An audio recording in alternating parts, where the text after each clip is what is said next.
Hey, check that out. You're listening to the Bench Podcast.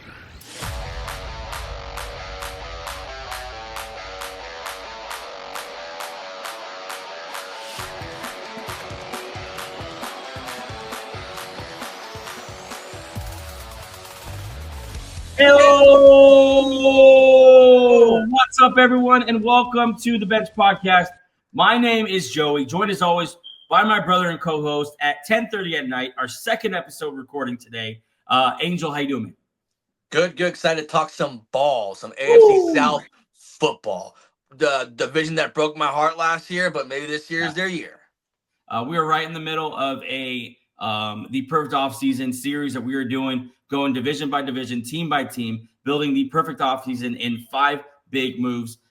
Today, we are going to get into the AFC South, very different type of division than the one we just covered, the AFC West. This one feels like a lot more rebuilding, which is a lot of fun in the offseason as well. If you're looking for your favorite team and what we have to say about them, please check the channel. We are not only posting all the full divisional episodes, but also chopping that up into smaller pieces into individual teams. So please go check that out. If you're new to the channel, welcome.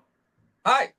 Like, subscribe, turn on notifications. We are going. It almost feels like we have sped up since the season ended, since the Philadelphia Eagles won the Super Bowl.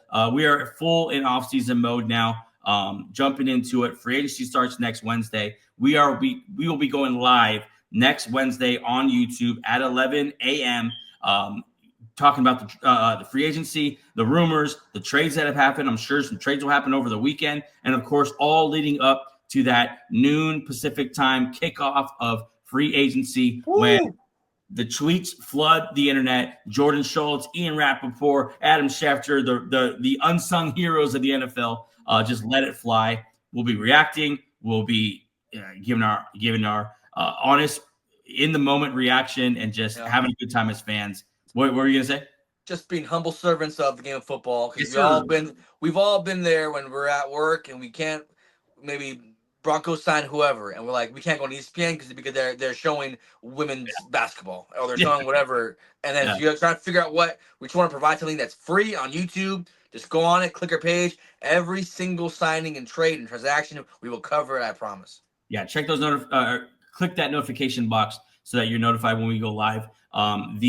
The reminder video thumbnail thing is up on the page. So if you want to go to our page, get that video and click the little bell to remind you when we do go live next Wednesday. That should be a good time. And of course, this whole offseason is leading up to April 24th when we go live, once again covering the NFL draft in Green Bay. It's going to be so much fun. Last year we did it 6 hours of live streaming. We had Coach Jason Brown from Netflix's Last Chance U calling last year, talk about the draft. We have some other guys cooking this year. It should be a lot of fun. That's a good time, Ains, right?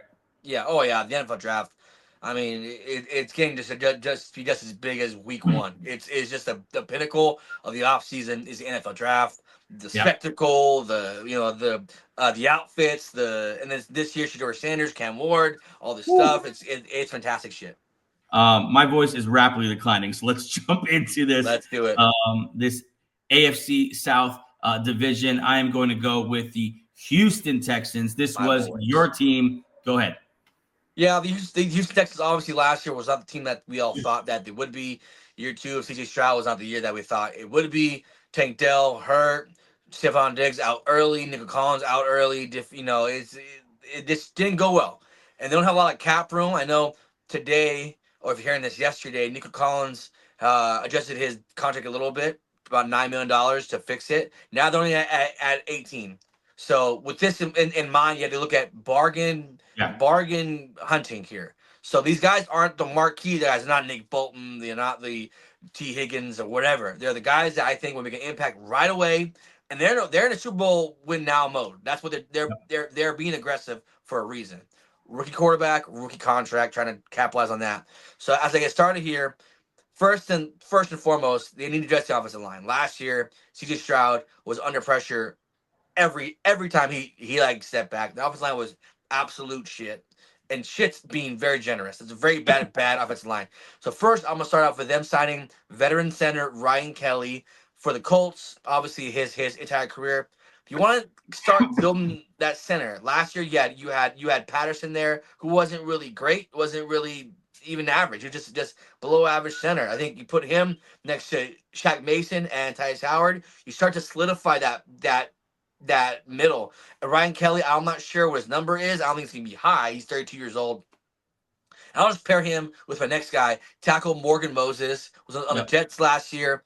Right tackle was an issue for them last year. Tyus Howard played there, but then he moved to left guard last year. So I think if you get these two guys, I think Ryan Kelly and Morgan Moses, it'll make you at least be an average offensive line, which would be a dream of theirs because they've been a very bad offensive line for the last 2 years. Yeah, I got something for you here. In the Super Bowl, Patrick Mahomes was pressured on 38% of dropbacks. The 5th highest pressure rate that he's faced ever in his NFL career, led to his worst performance ever. 38% in the Super Bowl, right? He was pressured a lot. CJ Stroud, on average, was pressured 39% of the time. Yep. And so, on average, CJ Stroud faced a worse pass rush than Mahomes faced in that Super Bowl. That should put in perspective what this guy was trying to overcome all year long. Yeah, and when you don't have a lot of cap space and you don't have a high draft pick, you have to go for these guys who've proven that they can do it, or either because of injury or age, they're available. And these two guys, you'll be because of age. But I think these two guys put these on this offensive line. You start building a very decent to maybe even above average offensive line. Raise the floor. Love it. Yeah. And then the next guy here is I'm curious to see what he gets on the market. He's a good wideout, and they might not bring Stephon Diggs back. And Tank Dell's out next year. So he's a nice guy to kind of have a plan B on. I don't think you want to put too much pressure on John Mechie because he's never proven to be a good player. So wide receiver Christian Kirk here. Manning the slot. He can play inside now, but he's very good as a slot wideout. I think he'd be a nice third option, maybe for this team here. And it's a low risk. He has a lot of injuries, but last year was a collarbone, so you're not really worried about the residual effect of a collarbone injury. So you think he still has a little bit of juice left? He's only 28 years old. I think this is a solid fit, right? Yeah, I like Christian Kirk here. It's unfortunate what they've had to go through looking to build this wide receiver room because they've been aggressive. Like, it's not for lack of trying that they haven't been able to build this room. I am a little bit hesitant bringing in another injury-prone guy. I hate that term, but someone who's been injured lately. But yeah, Christian Kirk's still young. I know a lot of people like him around the league. I think they're going to have to pay a little bit for him. But I think if he's right, he's worth every penny. He could be that security blanket, that easy completion, and maybe most importantly, that quick release against pressure, against blitzes for CJ Stroud. Yeah, I like Christian Kirk. And then my next move here is their splash play. They've been very aggressive and very committed to getting more than one weapon for quarterback CJ Stroud. Last year, some signs of Stephon Diggs when no one saw that coming. Even though they had a Tank Dell coming off a good rookie season, even though they had a Dalton Schultz coming off a career year, they still signed Stephon Diggs. I think this year they're still aggressive, and the Jets have been a weird team about players staying and Garrett Wilson has been very vocal about if Rodgers leaves and he might go and all this stuff. I think the Texans go out here and trade for wide receiver Garrett Wilson, tie him up. Garrett Wilson will be the guy that Tank Dell was supposed to be, the Robin to Nico Collins Batman. I think these two together, you get in there, sign long term. The cap will work where lower your cap number.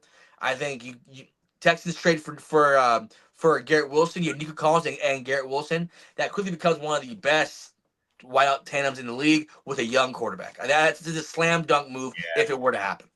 Yeah, Diggs, Collins, and Dell was really good and exciting, but Kirk, Wilson, and Collins is something to really be excited about. I think you nailed it. Garrett Wilson is everything that you hope Tank Dell could eventually grow into. I think he's already that guy with a lot of meat left on the bone. He's had to deal with a lot of quarterback situations. I think it was impressive last year that Devontae Adams joined the team. I think still with a lot of gas left in the tank with his boy Aaron Rodgers, and Garrett Wilson still seemed like the better receiver. Yeah. And so, I think Garrett Wilson, if they can land him here, shame on you, New York, but good for you, Houston, bringing someone like Garrett Wilson to town. I love if they can put this room together. Goodness gracious. That's something to work with for sure. Yeah, and they've been aggressive here trying to get more offensive weapons. They're not content with one offensive weapon. So I think this is a logical move that would cost them a lot of draft pick, but I don't think a young Garrett Wilson, I don't think you get him in building and put him next to New Collins, you see it for one game, you realize it's worth it. It's worth the price, that you would pay. And then in the draft here at 23 overall, obviously I'm going offensive line. Offensive line, Calvin Banks, a versatile offensive lineman, which is what you want because you're trying to just put the best 5 out there, right? Yep. So if Howard doesn't work at guard, I mean Moses just is too old. You put Howard out of right tackle. You put Banks at left guard. You see how that works. Or Banks can even play tackle, even right tackle. The only offensive lineman that should be solidified on this offensive line is a Tunzel. And last year he had a bad year. So I think Calvin Banks here out of Texas, put him on this team and just make it work. Get the 5 best available linemen out there for CJ Stroud. And I think if they do these 5 moves, they're right back in the thick of it with the AFC big dog. I mean, they were there this year. They almost beat the Chiefs. They were tied. They were down by 1 in the fourth quarter this year. In that playoff game. So I think sign Kelly, sign Moses, bring Kirkin on a 1-year deal, go trade for Garrett Wilson, draft Calvin Banks. This team's looking like the thing that we thought they were going to be last year. Yeah. Interesting this quote from new offensive coordinator Nick Cali. Of course, Ben Slowick moving on. He says basically he learned under Bill Belichick. So it's going to be an offense that is going to really cater to their weapons. He's saying if we need to win, we need to run the ball 45 times to win a game. That's what we're going to do. He also speaks about putting a lot of the offense into CJ Stroud's hands. And so I think it's going to be a nice, refreshing look for the Texans. I think it got a little stale pretty quickly with Slowick. And I think if they make these moves along with this new kind of philosophy offensively, I'm excited to see what that can do because people probably still don't realize this defense was really good last year. Yeah. And only getting better. And so, I think with these moves, they could be really, really formidable. Let's move on here to the Jacksonville Jaguars. This was my team and another team that's very exciting. Of course, an interesting press conference to kick it all off. Can I get a Duval, Ange? I can't do what he said, but like a Duval. I saw the Barstool guy say he said Duval and raised eyebrows in different times. Like it was honestly pretty impressive, pretty scary. But of course we have learned by now not to judge a man from his opening press conference. See Nick Sirianni, Super Bowl champ. See Dan Campbell. Yep. It doesn't really matter. Let's jump into this here. I think the biggest addition to this team is going to be the loss of old boy, the GM who just survived like a cockroach. Balky. I think it's going to be massive. The kid that they got out of the Rams organization to be the offensive coordinator, who looks like he's 12. I can't remember his name. Nice young man. Yeah, very nice. Let me look it up real quick because I feel like there's a game, a guy we need to watch here. Grant Udinsky. Okay, he looks like he's 12 years old. I heard McVay talk about this guy like he is the next coming of the great GM. I mean, this guy's supposed to be sharp as a whip. I think he's like 33 years old. Yeah, young cat. It's going to be really interesting to watch. Let's jump into it here. I think right off the bat, you gotta bring back Brendan Sheriff. And I know he's older. I know that he's probably not good. It's probably better guards you can get. But it's almost like at this point, you don't have a ton of money to spend. You have $48 million, but you have a guy here who's still playing really well, and you know what he is. You can plug him in at the guard, and he's going to be solid. He's gonna raise the floor of that offensive line. I think you re-sign him. He's going to be cheap. He might even give the team a team-friendly deal because you doubt at this point in career he wants to move his family and all that. I think Brendan Sheriff is a guy you go out and re-sign and to kind of shore up that offensive line. They're going to get some draft help later as well. You have any thoughts on Brendan Sheriff? I can move on. No. Sheriff's just a veteran guard. Obviously, you want a guy like this. He's been the captain on many different teams. Right. Yeah, a nice veteran presence here. My next guy here is someone I'm thinking you have Brian Thomas Jr. You're clearing out Christian Kirk. You do have Parker Washington. You still have Gabe Davis. I think Josh Reynolds is on the roster. But I think you bring in someone like Elijah Moore. Wild guess, Angel. How old is Elijah Moore? Well, I know how old he is, but like you would think he's a lot older than he actually is. 24 years old. Young cat. He's 24 years old. I think you bring him in, pair him with the young budding superstar that we both think Brian Thomas is. I think you have a chance here to land someone who showed out his rookie year. And I think has just dealt with bad luck ever since then. I don't think that type of player just all of a sudden forgets how to play football. I think he's still got it. We've seen flashes of it. I think you put him in Jacksonville with Trevor Lawrence and Brian Thomas and give him a real role here as someone who can grow into that number 2. I don't think you hand it to him. But I think Elijah Moore is a guy here worth taking a shot at. Yeah, Elijah Moore obviously he was with the Jets when they were just shit, and then last year the Browns were just even more shit. So I think he's seen a lot of different regimes, different head coaches. Yeah. He's seen the worst because he's had to play under offensive mastermind Nathaniel Hackett. So he's seen the bottom of the barrel. He can't get any worse than Nathaniel Hackett. So I think going there, Liam Cohen, who honestly last year almost had a career year for slot wideout Chris Godwin. I'm not saying they're the same player, but I'm saying that he knows how to use slot guys. Nice system fit here. Yeah, it goes from Hackett to Deshaun Watson. Just the ultimate bad luck. Yeah. 2 of the worst guys in NFL offensive rooms the last couple of years. Yeah, I think, and that's also a good point too about what William Cohen did with Chris Godwin. Okay, let's move on here. One of the cap casualties the Chiefs are going to have to endure is the loss of Justin Reed, who I still think is a very solid safety in this league. Jaguars have a hole there. They have Andre Cisco, who I think it's Andre. I know last name is Cisco, who they could bring back. I think this is a good opportunity to upgrade here. If you can't land like a Javon Holland because you have $48 million and there's other teams with far more cap space who can offer him far more money, I think Justin Reed is a very nice consolation prize who's still young and still playing really good football, has obviously played on championship teams, on really elite defenses. I think you bring Justin Reed in here, and I think I think it's a solid addition to the defensive backfield. Yeah, Justin Reed. Well, he's just a pro. I think for teams like the Jaguars trying to develop a culture, you see pros. So Brandon Sheriff, Justin Reed, these kind of guys you bring in, just be a pro, teach these young guys how to become good at what they do and not be drama or be failed successes. Let's just raise the level of play and expectation. Under the radar guy here for me is Mike Hilton. After 8 years in Cincinnati, he's going to move on. Projected to get 3 years, $37 million. He's still a very good cornerback. Plays inside, outside. Just extremely solid. You can call him. Yeah. I think plug him in anywhere and just kind of raising the floor of your team. And I think that's the name of the game for me, at least when I approach a team that's picking in the top 10. Let's raise the floor of this team through free agency, and let's take it over the top with the draft. And so I have Mike Hilton here.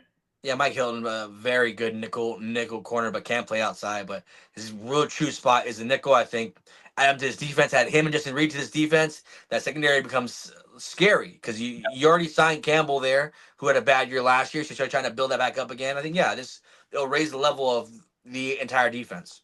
Now at 5 overall, they're going to have a lot of options here. I forgot the name of the other. It's like Memby or something like that. No, the other guy in the draft this high. He's kind of shooting up the draft boards because of the combine, and Will Campbell's kind of falling because of the short arms things and all that. I just don't really care about that. And you got to imagine last year. Do you remember the guy who we were talking about at short arms? I don't know if we're going to pay him. Tristan Wirfs over in Tampa Bay. I think Liam Cohen pretty well. And he says, I know for a fact that if the tape says this guy can play, it doesn't matter how long his arms are. And I think Will Campbell, it would be a great pick here at number 5 and solidify that tackle position. Like you said, I forgot his first name, but Little over Walker Little at the tackle spot. I think you upgrade him, and then you have Anton Harrison and Will Campbell as your bookend tackles, and you're on your way. Yeah, the tough part here is that they paid Little, so I think they might move Harrison to guard or something. Because but at this point, having Will Campbell on your team is a positive. I've seen Right. him as high as 4 here. So obviously a top 5 talent. Yeah, put him in here on the Jaguars.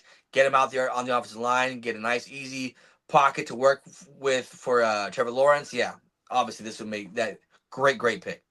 So I mean, just full transparency, like we don't believe that this is making the Jaguars a Super Bowl contender, but I do feel like I'm laying the pieces here to a 2-3 year plan, and that's kind of the point with a lot of these teams.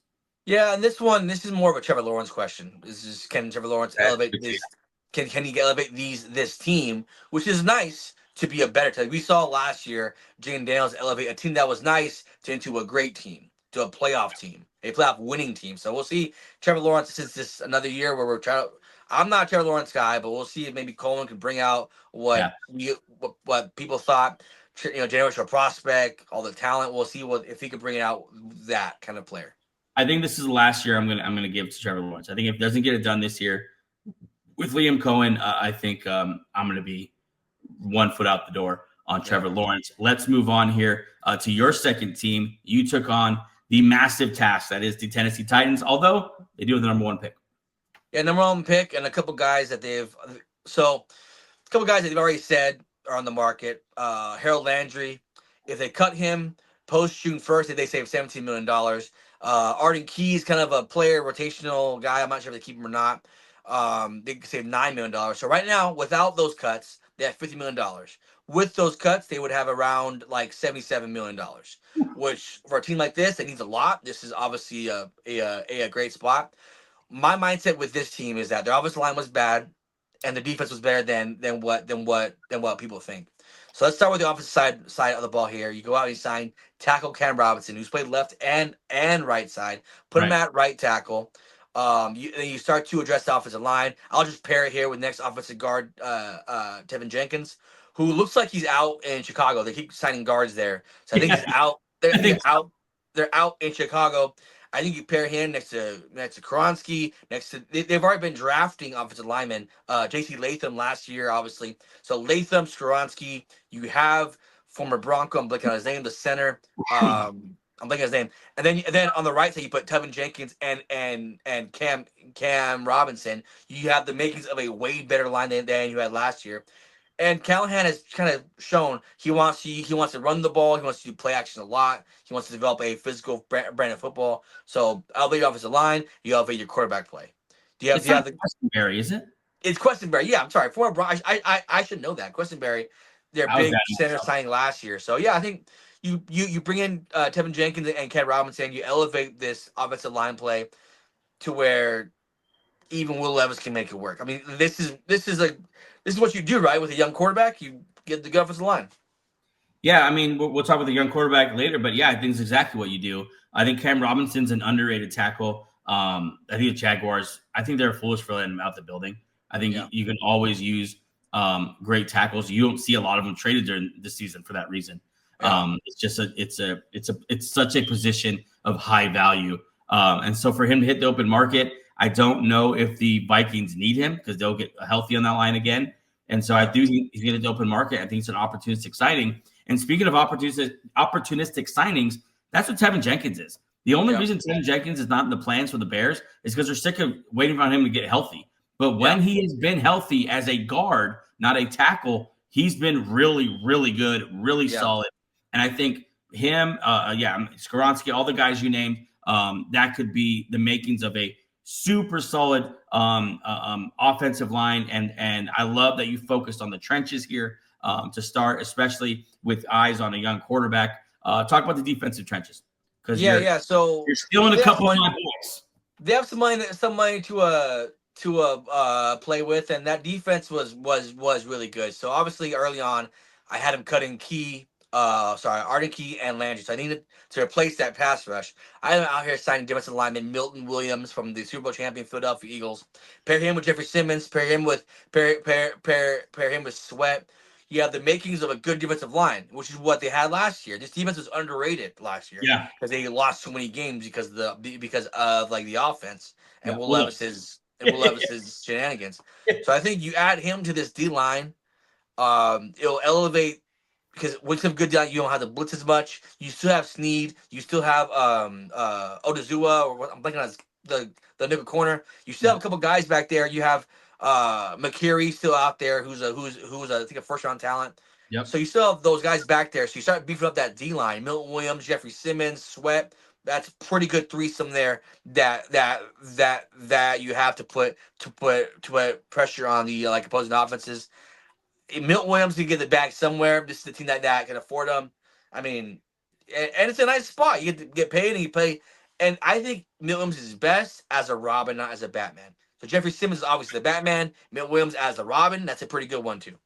Yeah, I think Milton Williams doesn't get the bag, and I think you nailed it. I think Milton Williams might be getting. I don't want to call overrated, but I think people aren't seeing the whole picture. They saw the Super Bowl, and he might have been the best defensive player on the field during the Super Bowl for sure. And I think his top end talent was really good, but played less than 50% of the snaps for the Eagles last year. Was in a rotation, and the comp is so easy because the last guy the Eagles lost after the Super Bowl was Javon Hargrave. And it was the same deal. He was a rotational defensive lineman who played really well when he was fresh. But when he had to be the full-time guy, he was still fine, but he was never that same Javon Hargrave. I think you have to be careful of that for Milton Williams. I'm not going to say that's what it's going to be. He could definitely just grow into, a great every down defensive tackle. But I do think being a Robin to a Simmons is exactly how you have to view this player. And I think he's get the bag. And also I'll say, if you're going to ship out a Harold Landry, it's not going to be for a Tevin Jenkins or a Cam Robinson. You better go get a Milton Williams. You better get a blue chip type of player. And for that reason, I'm super in on this. Yeah, speaking of shipping out Landry, I have the placement right here. Edge Josh Sweat, Philadelphia Eagles, obviously had a great Super Bowl game. You have to replace guys. So it's all about cutting guys and then putting them in new spots where they can thrive. I think Sweat here is in the same scenario that he was in last year. He's not that 1 or 2 or even 3 option for offenses to worry about. He can go play ISO ball on some of these tackles because they be Jeffrey Simmons and Milton Williams. You have to double those guys. You have Sweat out there one-on-one in a division where minus the Colts, you don't have great tackle play. So I think you could really dominate it within the AFC South here. So I think Josh Sweat with Milton Williams to replace Harold Landry and Arden Key. Upgrades there. Obviously both sides of the ball here. I did offensive line. I think when you try to build a team back up, you start from the offensive line up. You can look at the Eagles, the Lions, the teams that are good. You start building the offensive line first, and then you build the rest after. So I think this is what I would do with Titans. And then, let's get something on Josh Sweat. I'll let you go. I'll just say, just overall, the free agency signings. I think another reason why you probably did this is because the team has shown a lot of love to skill position players, and I think it's time to let's switch this and go to the trenches. But yeah, talk about the number 1 overall pick. Yeah, I mean there's rumors that they can trade it back. I mean they might. There's some guys that still believe in Will Levis as a bridge guy, and there's some guys that think Sam Darnold come here and pair well with Callahan, but whatever. But my thing is, if you're not getting them all pick every year, unless you're the Raiders, you're not gonna get it every year. So I think you draft here the best quarterback available, and that's Cam Ward out of Miami. You put him here with Callahan. You have, if this were to play out, you have a good offensive line, right? And you have at least Ridley, 2 good running backs, and whatever Treylon Burks is. And then you can go draft a wideout and kind of maybe you test the market here, or you go get a Sterling Shepard, I'm blanking on his name. Yeah, one of those kind of tier wideouts. But yeah, I think Cam Ward coming in here, Callahan, you have a good run game, a good offensive line. If this were to happen, it's a nice, easy way to where next offseason is attractive for a wideout to go there because you have a good offensive line, a good quarterback, and you have the system already ready to go. It's all about, because we're in Super Bowl next year, so it's all about setting the culture and setting it up so where it's a good playoff or a good free agent destination. You do these moves, these 5 moves. They're not going to be number 1 overall next year. They're not going to be in the playoffs, but they're going to be picking number 1 overall next year. Yeah, this team should have won more games. It was predominantly because of the quarterback play. They didn't get good quarterback play, and that's directly tied to them having the type of season they had last year. Me and you were watching Cam Ward the other day, And the first thing that stood out to us was, damn, he's calm. He's under control. He has an arm that can do it all. Like he can every throw on the field. Is a good, not great athlete. I think he's better than you think he is. But either way, he's a good athlete, a modern day quarterback, can move, can escape, can extend. I love Cam Ward. I think by far the quarterback one in this draft class. And I think the Titans should stay and take their shot. When you get a shot, the number one overall pick, the best quarterback, I do think they should stay, pick Cam Ward, and that's really gonna determine what your next couple of years, are, is what Cam Ward turns into. But I like what you did. I love the trenches. I'm a trenches guy around the young quarterback. I think that's a winning formula. Yeah. And then Titans are fun. Do not trade this pick, man. You never know. Cam Ward might just be the next, Jaden Daniels, and you might have missed out because you might be overthinking this. Pick the best available and move on. Yep. All right, let's move on to our final team of this division. I had the Indianapolis Colts, $35 million in cap space. And the Colts, of course, coming off a season that was kind of like unknown going into it. We didn't really know what to expect from them. Certainly didn't expect for them to be just kind of really bad like they were. They had their moments. But Anthony Richardson was kind of the story of the season. Starts off not great, gets benched. Joe Flacco comes in. Newsflash, Joe Flacco's old and not very good anymore. And so they go back to Anthony Richardson, we've had our thoughts on that. That's a mess. That's not a real plan. That's just reactionary. That's not intentional. But I think Anthony Richardson gets another year as a starter. Ballard did say that they're going to have a competition at quarterback. I'm not sure who you bring in that's like you're actually going to bench Anthony Richardson for. Like, you're going to bring Gardner Minshew back or Justin Fields. Like, you bring Justin Fields and might as well trade Anthony Richardson. Like, I think it's going to be Anthony Richardson for at least one more year. And we'll see. And I think you have to kind of build as though that's going to be your quarterback. If you're going to give him a shot, then give him the best shot. And so going in, I am focusing once again on this offensive line. Will Freeze, I think if he hits the open market, and it looks like he will, is going to get a good contract somewhere. And why not bring him back home? The guy was playing really good football. He's still so young. He missed some time with injury, but still one of the bright young spots at guard here. I think you give him 4 years, $56 million, no problem. And I have no problem giving him the chunk of my free agency cap space here. Yeah, and obviously one of the strengths of the Colts is the offensive line. So keep a strength here, and it's a homegrown guy. And you guys know me; I am not for letting talent walk out the door. Sign them, even if it's a bad deal.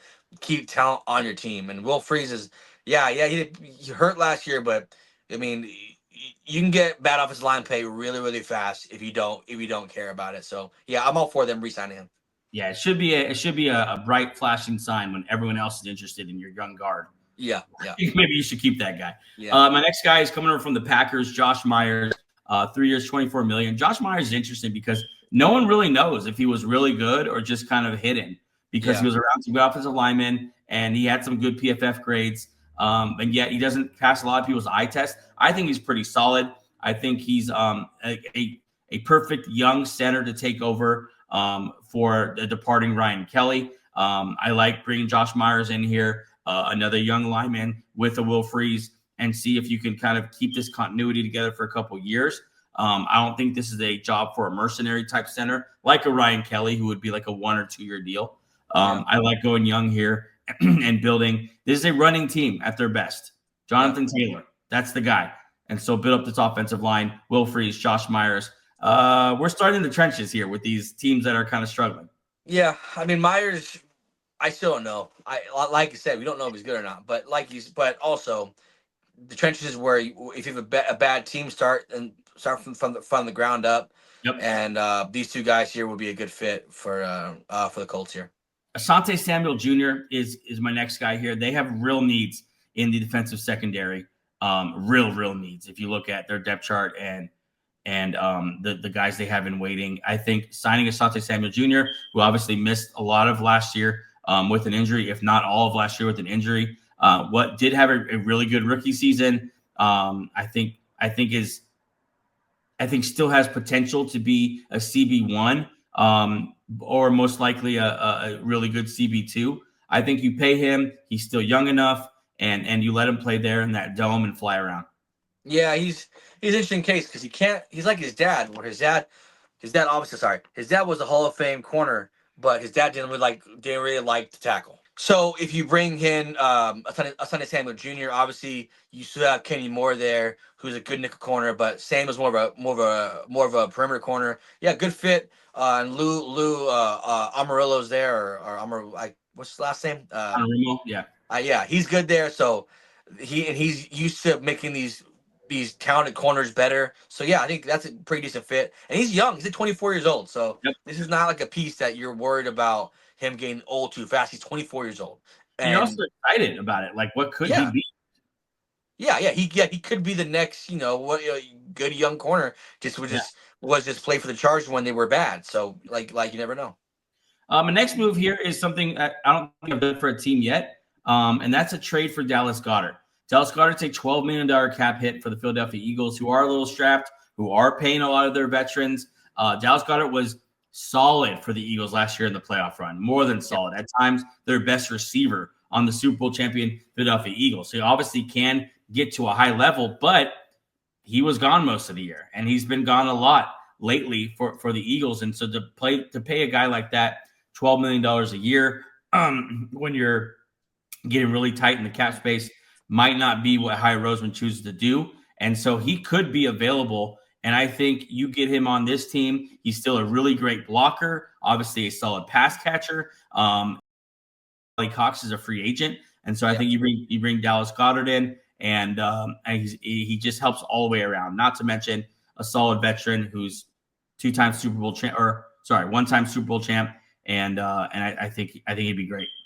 Yeah, Goddard here obviously gives them. They already have Pittman, they have Josh Downs, they have Pierce, they have a lot of wideouts there, but tight end is what they have had in a long time. Yep. So I think there will be a nice fit. Obviously, Steichen was with Philly for a while, so he knows Dallas Goedert. Dallas Goedert's a consummate pro at like tight end. Yeah, he's solid fit. Would hate to see him leave Philly, but I mean, nice spot to land. The Colts are a good roster too, so. It's a deep tight end draft. Grant Calcaterra is the guy they drafted fairly early in last year's draft. And Dallas Goedert is now older than Zach Ertz was when the Eagles let Zach Ertz go. And so I think the Eagles definitely could pull this trigger. It makes sense financially. I would hate to see it happen myself. Love Dallas Goedert. But I think the Colts could be a nice landing spot for him. I think he still has plenty in the tank. Let's move ahead to the draft. They need a lot. I could have gone a lot of different ways here at 14. Including almost any spot in the defensive line or a couple spots in the offense line as well. But I'm going to go off-ball linebacker here. I'm going to go Jahad Campbell, the do-it-all linebacker from Alabama, a leader type. Like he stayed on through that Nick Saban transition. Nick Saban is going to glow about him on all the NFL draft coverage that he's on. I think he's just the type of guy you bring into the room who can lead your defense as long as he's on your team and do it all and be the best player on your defense at times and just kind of be a leader on that side of the ball. And I think that's a real building block for a team like this that I think even though they almost made the playoffs and they made the playoffs or almost made the playoffs 2 years in a row or something like that, I think they are farther than that from actually being a contender. And so I think some core pieces is what you're looking for.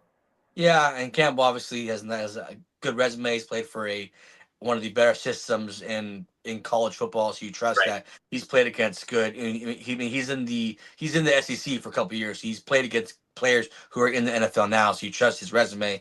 And like you said, this is just add him to this team. That's on paper, it's a good roster already. So you don't really fear that has to be a Superman for this defense. He can just be one of the guys until you mature into whatever he's going to be. So yeah, this is a nice pick. But you can go a lot of places here with the Colts draft wise. You can go, obviously not wide out, but you can go tight end, you can go corner, you can go safety because Julian Blackman might not come back. So a couple guys there, but yeah, I think best available, and this might be the best available at this pick. Yeah, so that's the Colts. That's the AFC South. It is 11 o'clock now. My voice is nearly gone. Yeah. Angel, I know Angel, those are his tired eyes. But man, so much fun going through this perfect off season. AFC South. We'll be back again with 2 more episodes on Friday to wrap up this series. Very excited about that. Sunday, a massive free agency preview show. We're going to be covering our very favorite free agents, all the rumors, the trades that could happen over the weekend. So make sure you're ready to turn on notifications to go watch that. And of course, next Wednesday, the big live stream, the free agency live stream. Yes. Gonna be so much fun. Yes. Angel, I'll see you again tomorrow to record a couple more shows. Let's do it. Let's do it. I'm gonna drink tea for 24 hours and get into it. Yeah, let's do it. All right, see you. Peace.